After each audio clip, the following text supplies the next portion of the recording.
Eu creio que é um momento, presidente Davi Alcolumbre, 4h54 da tarde, 12 de novembro de 2009, eu penso, senadora Leila, que é um momento histórico que esse Senado está vivendo.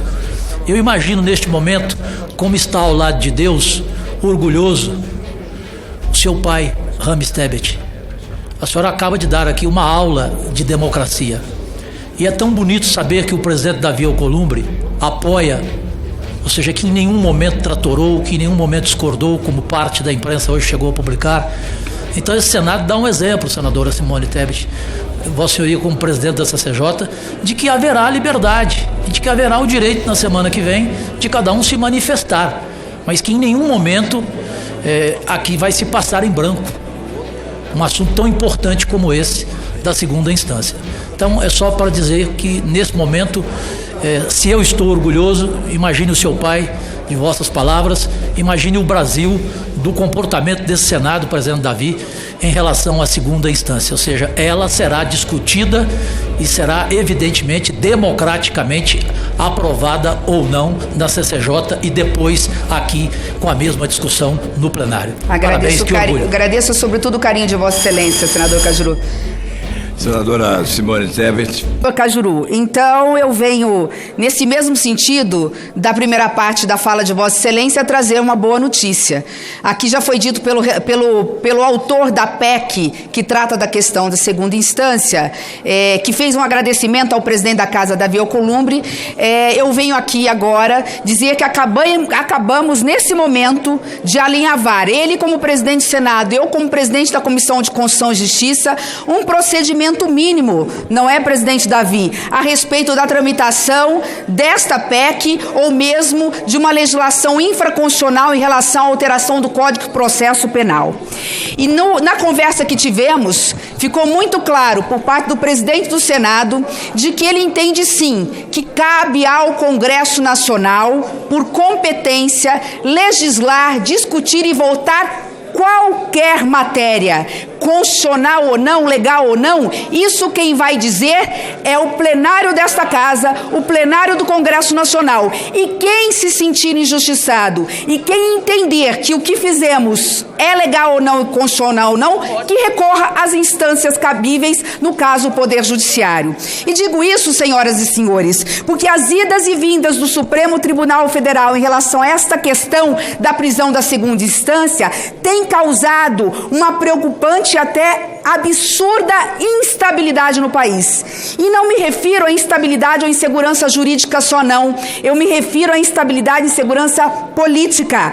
Em apenas 10 anos, o Supremo Tribunal Federal mudou 4 vezes de ideia.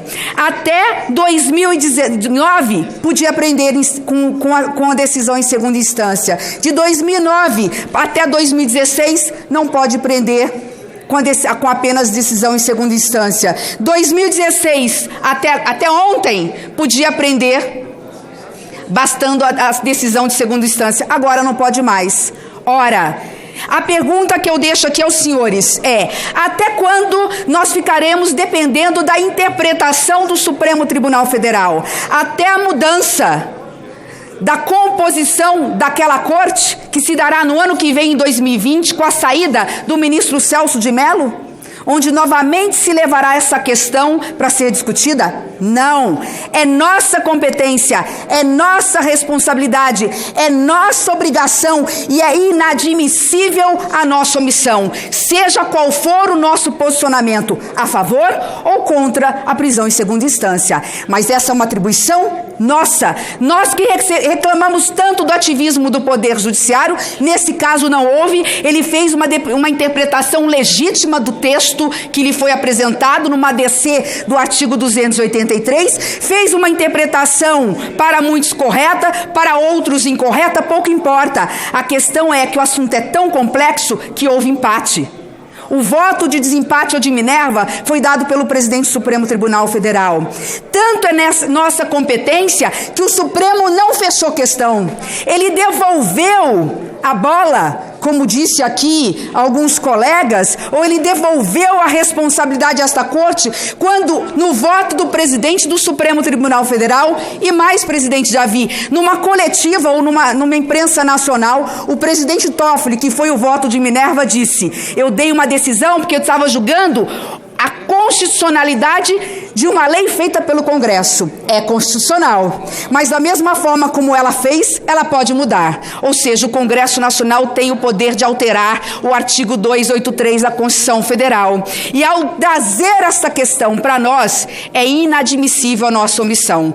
Por isso é que, como presidente da Comissão de Constituição e Justiça, me pronunciei desde o primeiro momento, em que peço em fazer ressalvas em relação ao texto apresentado pela PEC do senador Eurovisto. Mas eu não vou entrar no mérito. Não é minha atribuição nesse momento. A minha obrigação como presidente da comissão, tendo 43 assinaturas, maioria absoluta dos senadores pedindo a discussão dessa matéria, a minha obrigação é pautar, porque tem relatório. Por que não o farei em relação aos projetos relacionados ao 283? Porque não tem relatório pronto. Quando tiver, também o farei, porque é a minha obrigação. E lá vamos, no debate democrático legítimo, analisar o texto apresentado. Vamos colocar como regra obrigatória a prisão em segunda instância? Vamos colocar como uma faculdade a possibilidade de prisão em segunda instância, cabendo excepcionalmente uma análise pelo TSE e pelo Supremo Tribunal Federal, como quer a emenda do senador Marcos Rogério? Esta é uma discussão que não cabe, neste momento, a mim decidir, mas cabe à plenária da CCJ e depois ao plenário do Senado. Portanto, presidente Davi, eu venho aqui reparar uma injustiça para dizer que na conversa que tive com Vossa Excelência foi rapidamente categórico em dizer: se tem parecer, presidente da CCJ, se o projeto está pronto para ser relatado, que se analise na CCJ e quando estiver pronto, que se traga para o plenário. Quem sabe nesta uma semana, com os ânimos mais tranquilos, nós possamos construir esse texto ideal e chegar num consenso para que nós possamos até aqui, por unanimidade, resolver essa questão. Não sei, o importante é que a chave do problema foi dado pelo presidente do Supremo Tribunal Federal, ministro Toffoli, quando disse: para mim, não é cláusula pétrea a questão da execução da pena. Cabe a alteração do 283. E aí é porque eu digo que essa discussão não é inócua.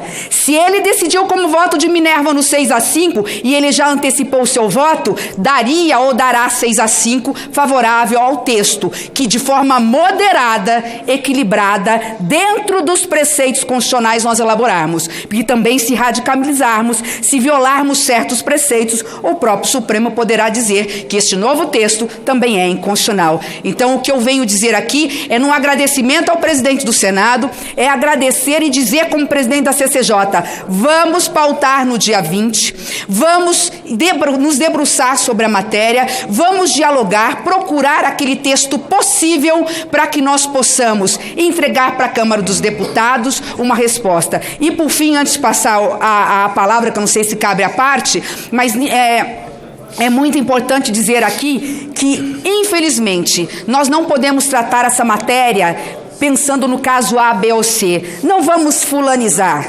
Não vamos trazer para esse processo a prisão, a soltura ou a prisão de quem quer que seja. Não é isso que está em jogo, até porque nesse caso específico que eu estou falando, esta pessoa que hoje foi liberada em função dessa decisão, já tinha direito à liberdade pelo 1/6 do cumprimento da pena. Não é isso que está sendo discutido, e nem vamos antecipar o processo de 2022. Aqui o que cabe é legislar e, portanto, tratar a questão em abstrato. O que nós estamos falando não é só dos crimes de corrupção, do colarinho branco. 95% dos processos criminais no Brasil são relacionados à organização criminosa, relacionada a tráfico de drogas, tráfico de armas, a latrocínio, a roubo à mão armada. Nós estamos falando do lado do direito individual de um cidadão a ter a sua liberdade e ter o seu processo dentro de um devido processo legal garantido,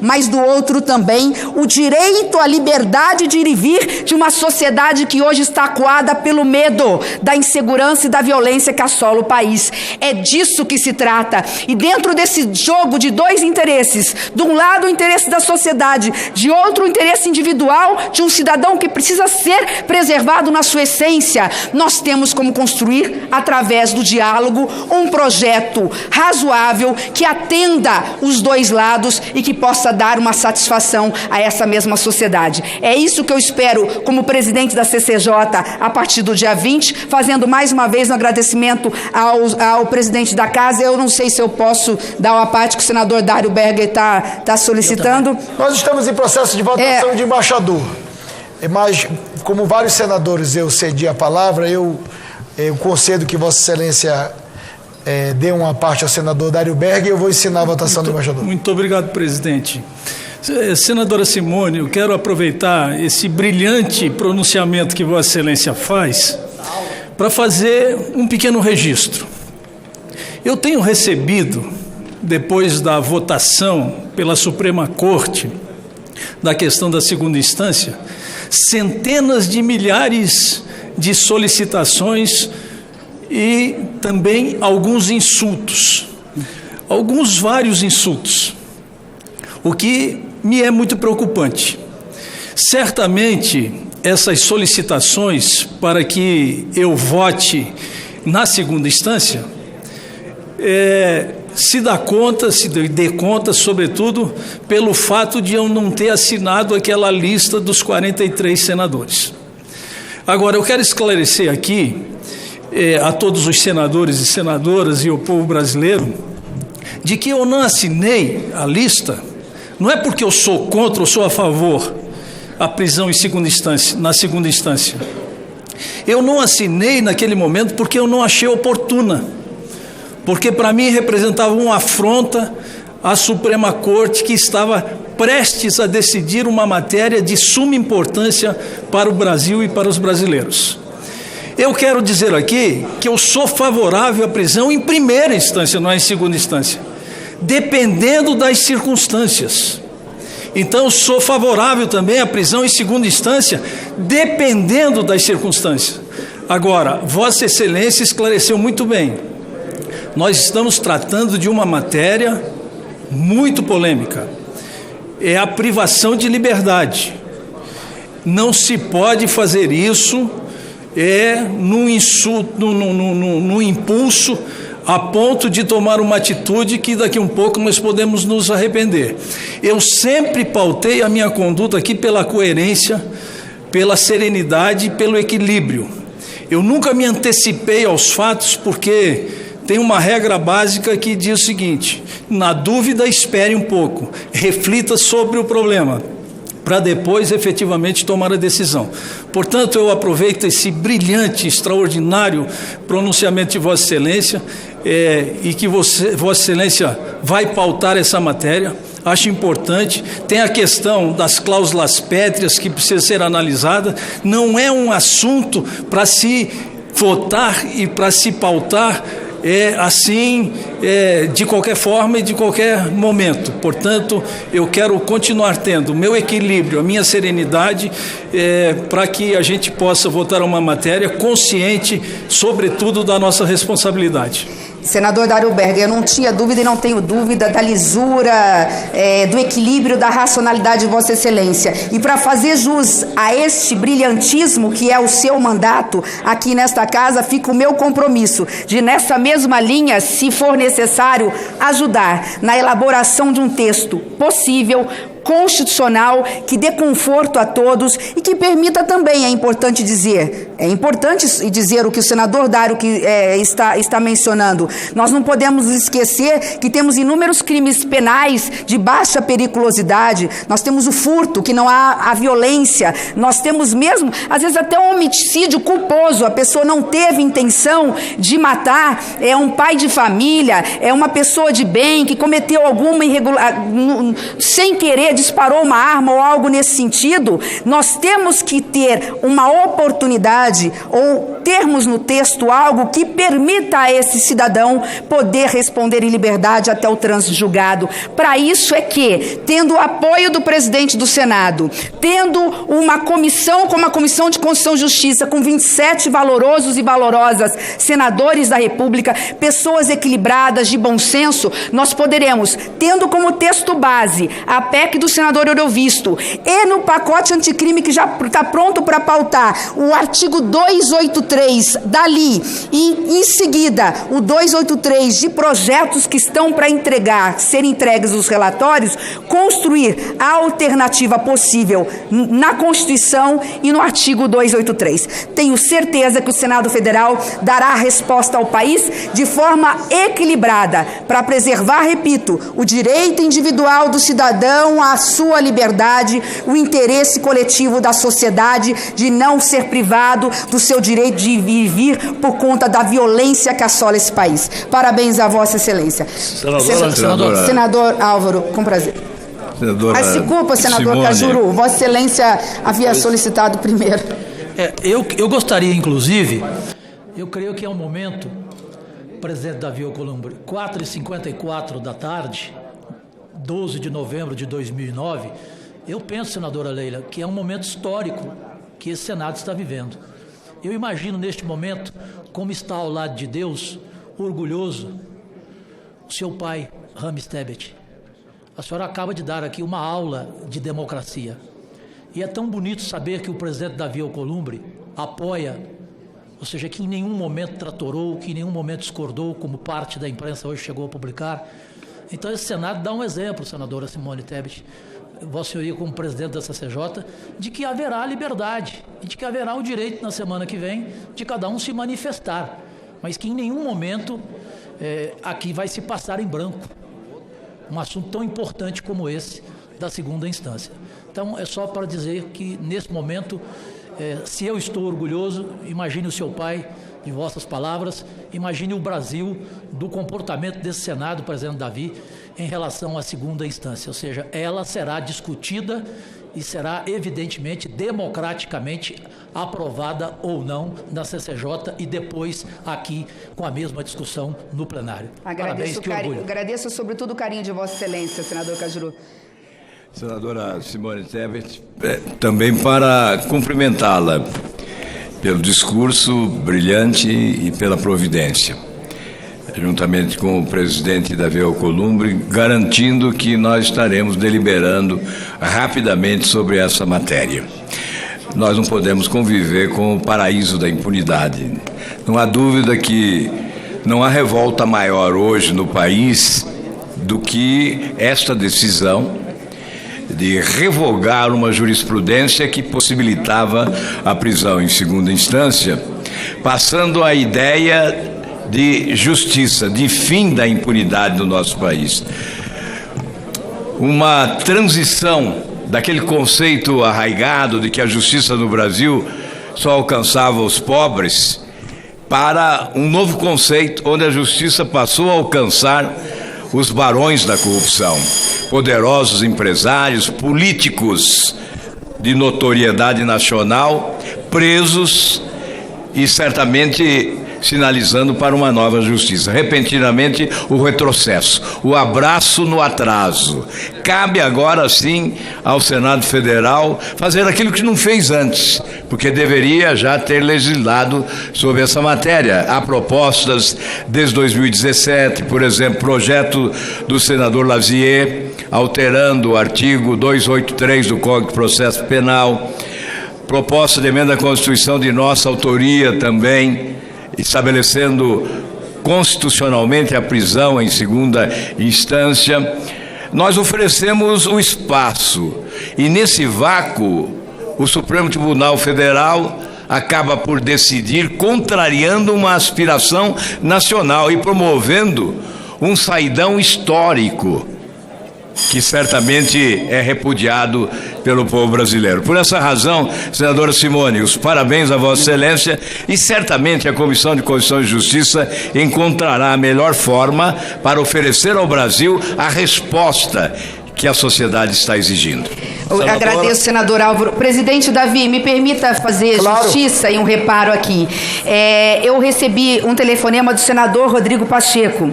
O senador Rodrigo Pacheco é o relator designado por todos nós, pela competência, brilhantismo, excelente criminalista, das alterações do Código de Processo Penal. Um código que, obviamente, pela extensão e complexidade, leva, obviamente, mais de um ano para ser elaborado o relatório. Por conta disso, todos os projetos relacionados à alteração do artigo 283, se não me engano 4, foram desde março distribuídos a ele como relator.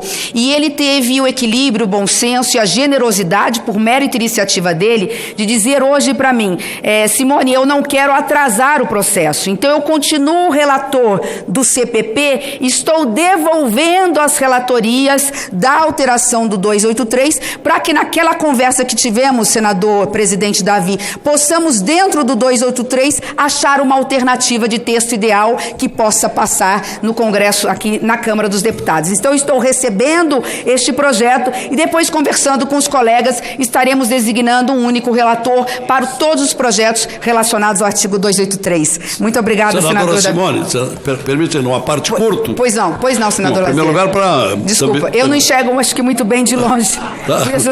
Assim. Somos dois. Também me congratulo com o seu pronunciamento e, sobretudo, com a sua determinação de estabelecer hoje à tarde aqui no Senado, no plenário do Senado, a ordem dos trabalhos, a pauta a partir da semana que vem, no dia 20, quando finalmente teremos a discussão da PEC número 5. E o aceno que Vossa Excelência abriu também para os projetos de lei, entre os quais o 166 de minha autoria, tanto quanto outros dois, um deles do senador Cajuru e um outro do senador Alessandro. De modo que se abre a perspectiva, tem mais ainda? Além de 3? São 5. 5? Pois é, então significa que há uma grande concorrência de senadores que querem, de uma vez por todas, resolver qualquer dúvida com relação ao cabimento da prisão após a segunda instância. E me congratulo também sobre a revelação que Vossa Excelência acaba de fazer com relação ao senador Rodrigo Pacheco. Nós já estranhávamos o longo tempo sem uma definição, mas Vossa Excelência acaba de explicar que era o envolvimento que tinha o senador mineiro com o Código Penal que ele vem trabalhando CPP. E que agora vai devolver estes vários projetos de lei que estavam em suas mãos para uma redistribuição e aí então sim voltarmos a discutir o artigo do Código de Processo Penal que vai permitir a inclusão da hipótese da prisão em segunda instância a partir de agora. Cumprimentos pelas várias revelações e pelo pronunciamento de Vossa Excelência. Agradeço.